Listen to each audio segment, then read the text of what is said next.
Want to turn your home into a sanctuary of positive vibes? In this video, discover the top 5 crystals to place in each room and why their energy is perfect for creating harmony, peace, and protection. Hi Gratitude Warriors! Today, we will take a look into the amazing world of crystals and how they can transform your living space.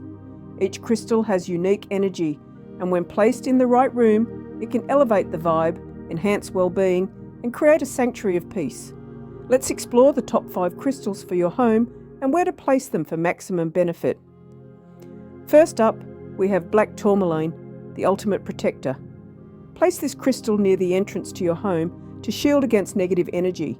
It acts like a guardian, absorbing any unwanted vibes that come through your door. In your living room, Amethyst is a perfect choice.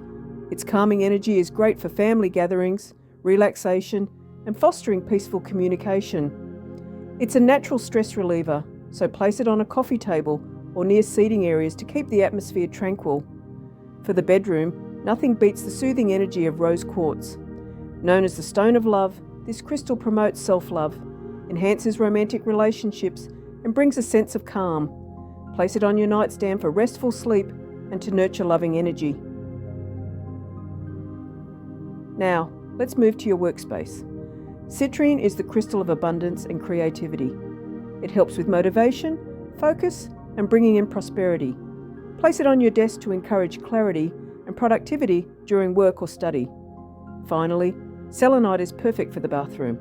This high-vibration crystal cleanses and purifies energy, making it ideal for a space where you recharge. Place it near a window or on a shelf to bring a sense of renewal every time you step into your bath. So there you have it, the top 5 crystals for your living space. Each one brings something special to your home, creating a balanced, positive environment. Which one will you add to your space first? Let me know in the comments below. And don't forget to subscribe for more crystal and chakra healing tips from the Gratitude Warrior.